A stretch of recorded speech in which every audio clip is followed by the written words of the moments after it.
Jadi pesannya Bu Amel satu hal, cantik itu tidak perlu harus mengorbankan nyawa, terus kemudian mengambil resiko yang terlalu tinggi.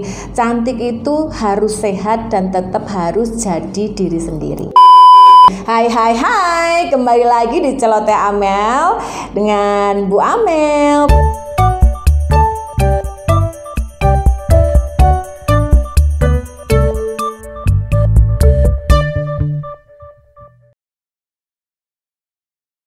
Nah, kali ini saya ada yang aneh karena saya tidak dikasih teman.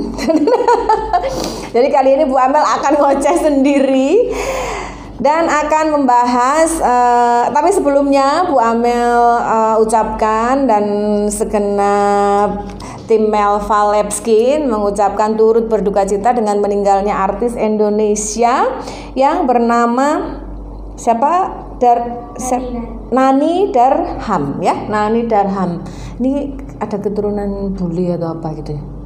Namanya tuh keren banget gitu ya. Turut berduka cita, semoga keluarga yang ditinggal diberi kesabaran dan pasti semuanya ada di balik duka, pasti semua sudah disiapkan yang terindah oleh Tuhan. Nah, ini miris sekali ya, ya shock ya. Miris kita melihat bahwa ternyata Langsing itu, obsesi Langsing itu benar-benar sangat-sangat. Sebenarnya kalau saya baca tuh enggak satu dua ini aja sih, banyak sekali. Obsesi Langsing itu hampir merusak mental ya, atau apa itu ya semacam itulah para wanita. Sebenarnya tidak harus begitu. Nah, ini kan kalau saya pelajari, ini kita juga dapat sumbernya dari mana, Rahel? Dari sini Bu, nanti di layar. Oh ya, oke ya, nanti di layar ya.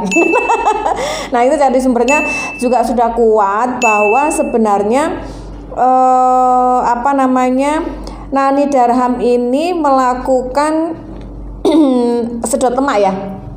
Sedot lemak di satu klinik kecantikan yang itu klinik kecantikan atau rumah sakit? Klinik kecantikan yang lumayan terkenal juga di Jakarta ya, atau di Jakarta. Nah, ini lumayan terkenal juga. Kalau nggak terkenal kali artis nggak kesana ya.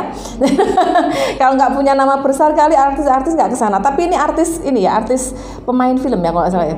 Nah, itu yang kita sayangkan itu adalah itu baru saja melahirkan, bahkan sesar ya, baru saja melahirkan 2 bulan aja. Nah, cuman yang disayangkan kan kenapa pihak kliniknya itu tidak memberi edukasi yang clear. Nah, harusnya kan tidak boleh itu, walaupun sedot lemak itu sebenarnya operasi kecil. Kalau di Melva Lab Skin aja itu dengan kayak hanya misal fat freezing itu kayak tidak ada downtime, tidak ada efek apa-apa. Itu pun kita masih menghindari kayak bekas sesar atau apa, masih kita tanya sesarnya berapa lama, ada luka atau ada bekas operasi lainnya. Nah, ini kan memang sangat-sangat berpengaruh. Ini sangat disayangkan 2 bulan, baru 2 bulan tapi sudah diperbolehkan untuk sedot lemak. Nah, tapi kita nggak bisa mengungkap fakta di balik ini meninggalnya di klinik tersebut atau di ini. Atau ada perjalanan ke rumah sakit, ada perjalanan di rumah sakit ya. Padahal kalau dari berita itu sebenarnya Nani Darham sendiri itu sudah melakukan konsultasi sebelumnya dengan dokter kandungannya ya. Dan itu disarankan 6 bulan. Nah, tapi 6 bulan pun itu kalau ini kacamata saya sebagai orang awam, tapi tidak tahu lagi kalau di kedokteran ya, 6 bulan aja tuh sebenarnya ya kita ya janganlah, maksudnya kan baru melahirkan terus 6 bulan janganlah melakukan hal yang gitu. Mending fokus dengan diet, terus kemudian dietnya pun harus sehat karena kan menyusui anaknya laki apa perempuannya? Perempuan ya, karena menyusui dietnya pun harus sehat. Terus kemudian itu kan sebenarnya terus bisa olahraga. Nah, sebenarnya kalau orang habis melahirkan itu benar-benar justru harus dijaga staminanya itu untuk menjaga si buah hatinya ini. Nggak usah kayak buru-buru 2 bulan harus langsing, 6 bulan harus langsing. Nah, ini akhirnya membuat sampai nyawa yang dikorbankan. Ini terus kemudian ada yang lebih akurat apanya Rahel nih? Karena visumnya kan masih proses visum ya. Masih proses visum ya. Jadi kita belum berhasil mengungkap fakta. Nah, itu kenapa sampai meninggalnya sampai kenapa, dan itu menyerang apa, misalkan menyerang jantung atau apa tuh, karena kita masih menunggu berita dulu ya. Oh iya juga ya, untuk biaya, kalau biaya kan kita nggak terlalu bisa komentar ya. Untuk biaya awalnya 200 juta, terus kemudian begitu datang ada penambahan 300 juta. Kalau biaya tuh kan kita nggak bisa komentar, kadang setiap klinik mungkin melihat ukuran lemak atau dan sebagainya, mungkin waktu konsultasi awal atau bagaimana. Nah itu biaya, tapi naiknya lumayan ya dari 200 juta jadi 300 juta. Nah sebenarnya untuk ibu-ibu yang pasca melahirkan, apalagi yang baru 2 bulan ya memang treatment itu memang disarankannya tuh setelah 6 bulan ke atas. Nah, tapi pun itu harus mencari treatment yang aman. Yang aman tuh artinya yang apalagi tuh luka, kadang luka itu menurut penglihatan kita itu luka itu kan udah kering atau udah sembuh gitu ya yang di luar, tapi terkadang di dalam itu lukanya itu belum sembuh, apalagi sesar itu kan kedalamannya. Nah kebetulan saya juga 2 kali sesar juga, nah itu kedalamannya juga luar biasa. Nah itu cari treatment, konsultasikan kalau mau treatment tuh baik-baik dengan dokter kesayangannya, dengan klinik yang biasa treatment, dikonsultasikan baik-baik, apakah boleh, benar-benar dipikirkan resikonya seperti apa. Nah terus juga ini sih Bu, mereka heran gitu loh kok bisa dari klinik kecantikan itu bisa meyakinkan si korban ini kalau misalnya aman kayak gitu ya. Ya itu namanya obsesi. Itu namanya orang kalau sudah sangat-sangat terobsesi, nah pokoknya keinginannya udah pokoknya langsing cepet, kurus cepet, udah nggak peduli ya, nggak usah kayak gitu kan. Kan operasi hidung, kadang operasi kan juga memang ada yang bagus-bagus, tapi kan juga banyak yang gagal toh, ada yang gagal juga. Kemarin kebetulan memang kita mau expand ke Jakarta ya. Nah, saya tuh tapi ini apalagi Ibu kan lagi meriset, pengen tahu culture Jakarta tuh seperti apa, customer Jakarta tuh seperti apa. Tapi memang fakta itu sangat-sangat mencengangkan dan tidak bisa saya sebutkan di sini, tapi memang ada. Nah, contoh di Jakarta itu, ini contoh ya, di Jakarta itu banyak banget klinik kecantikan yang maksudnya yang masih belum legalitasnya apanya itu masih belum, dan mereka berani. Nah itu yang pertama, dan mereka sangat-sangat berani membuka tanpa perizinan dan sebagainya. Sedikit sharing ya, tapi memang semuanya tidak bisa Bu Amel ungkap, cuman bisa sedikit sharing karena memang Melva Labskin mau expand ke Jakarta. Jadi Bu Amel tuh sudah sedikit banyak sudah meriset, pengen mengetahui culture-nya orang Jakarta seperti apa, bahwa itu ternyata itu fakta mencengangkan dari klinik yang tidak punya legalitas, dan mereka benar-benar mengesampingkan itu tuh banyak banget.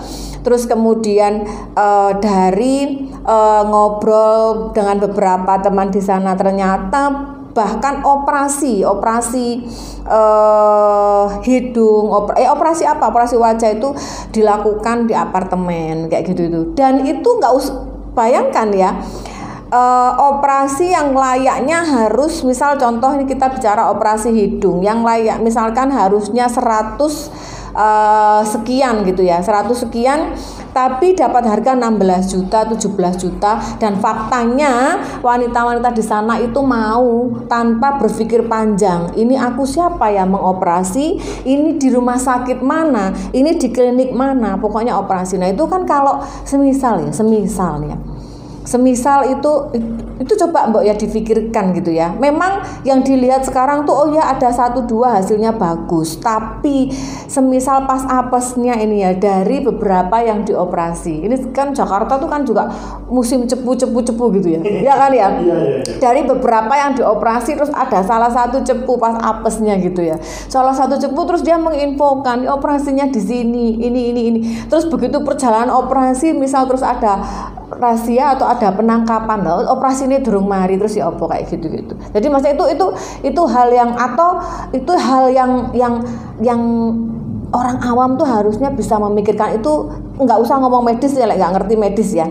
Terus kemudian dari segi medis kan sterilnya, dan itu faktanya ada dan itu memang orang-orang mau. Nah sekarang tuh maraknya kan di TikTok kan operasi 16 juta apa itu maraknya ada dan memang hasilnya bagus. Tapi kan kita tuh bukan bicara hasil aja, tapi kan kenyamanan dalam proses, terus sterilnya, terus kemudian jangka panjangnya. Nah itu tapi semua bilang, cuman fakta di Jakarta itu benar-benar mencengangkan. Nah apalagi tadi pertanyaan Rahel, kok bisa itu meyakinkan ya? Faktanya bisa. Jadi banyak orang yang menurut saya tuh udah saking terobsesinya ingin menjadi orang lain atau melihat orang lain atau iri dengan penampilan orang lain. Nah itu faktanya memang seperti itu. Jadi obsesinya tinggi udah merusak apa ya kalau dibilang tuh udah ya mentalnya. Akhirnya terjadi seperti itu. Ya. Terus kemudian ini ada satu lagi influencer Brazil juga meninggal. Ini malah pertama tuh saya lihat di Instagram kan beritanya langsung kan influencer Brazil. Lah ini malah gak ono lemak, opo sing disedot lemak. Ini coba lihat ya, nanti kita tampilkan fotonya ya. Tapi udah cek profilnya di itu ya. Itu memang bener-bener gak ono lemak. Lah itu masih disedot lemak lagi, apanya yang disedot ya ampun. Lah kalau ini sudah juga viral juga ya, udah diberitakan di TV Brazil ya, namanya Luana bacanya apa itu? Luana ya, meninggal dunia secara tragis setelah operasi sedot lemak dari lututnya gagal. Ini malah lutut ya. Ini duduk perut ya. Oh lagi malah lututnya. Terus dia menghembuskan nafas terakhir di usia ya Allah, innalillahi wa inna ilaihi raji'un, 29 tahun loh ya. Aduh lah apa sih biayaan umur 29 tahun udah sedot lemak ning lutut pisan. Aduh. Dikutip 10 November 2023. Nah, pergi ke rumah sakit, salah satu rumah sakit ini juga disebut ini rumah sakit yang menangani dia setelah itu ya. Setelah sedot lemak ya. Menangani sedot lemak. Anak pergi ke rumah sakit São Luís di Sao Paulo wis mboko tandiraro iku. Nah, pada Senin ya 6 November untuk menjalani operasi sedot lemak lutut oleh seorang ahli bedah swasta dan ahli anestesi yang disewanya. Iki lho padahal judulnya yo ahli bedah ya, ahli bedah swasta dan ahli anestesi yang disewanya. Ya kan ya? Arep tak waca gigolo, biasa bawa mesum-mesum iki tak waca. Makanya masih gak iso move dari tema biasanya Bu Amel iki rek ya. Nah, dilaporkan mengalami gangguan pernafasan dan mengalami serangan jantung 2 jam setelah operasi. Tapi sebelumnya ini ada nggak si influencer ini sedot lemak sebelumnya atau ini perdana? Di beritanya ada nggak Rahel? Nggak ada ya. Tapi memang kadang nah ini kan sudah jelas nih ya, karena nih tiba-tiba 2 jam setelah operasi. Menurut pernyataan rumah sakit, ahli bedah yang menanganinya tiba-tiba menghentikan prosedur dan melakukan tes pada pasien yang diketahui menderita trombosit masif ketika gumpalan darah menyumbat arteri. Kemudian dipindahkan ke ICU dan meninggal dunia pada Selasa. Ini malah di rumah sakit loh ya operasi ini ya, bukan di klinik kecantikan loh ya. Ini malah di rumah sakit. Nah, dan sempat sebenarnya sampai dihentikan ya. Padahal bayangkan ya, jangankan di klinik kecantikan, di rumah sakit saja itu bisa kecolongan kalau si pasien ini menderita trombosit masif. Berarti ini kan harusnya bisa diketahui sebelum operasi. Nah itu sebenarnya tidak semua, maksudnya sedot lemak pun tidak semua seperti ini mungkin karena memang kelalaian dan kelengahan untuk tes dan medical check up semuanya, terus pengetahuan mungkin komunikasi dokter dengan pasien, terus keterangan yang nggak selengkapnya atau bagaimana lah ya itu. Tapi kita doakan yang terbaik, semoga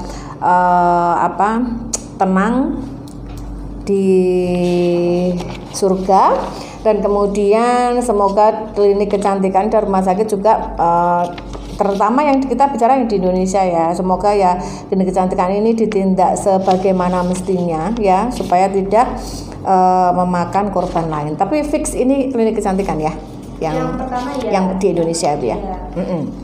Nah, mungkin untuk bunda-bunda yang habis melahirkan yang pengen kok aku mau treatment segera, gak sanggup aku misalkan harus nunggu setahun nggak apa-apa, setelah 6 bulan treatment, tapi tetap semua keputusan nanti tetap akan ada di tangan dokter. Kalau kita sih mesti menyarankan di atas 6 bulan. Nah, ini ada treatment yang aman seperti fat freezing, itu juga aman ya, bahkan no downtime. Terus kalau memang misalkan ada sesar, nah itu terus terang kalau 6 bulan di Melvaleb itu belum berani, walaupun itu tidak ada luka, tidak ada apa, tapi kita hindari sampai biasanya sesar kita di atas 1 tahun baru kita perbolehkan untuk fat freezing. Nah tapi selain itu ada treatment lagi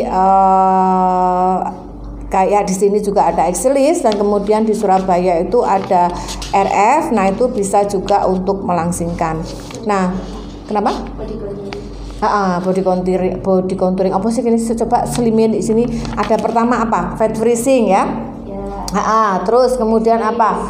Exilis. Terus kemudian lipo slimming ya.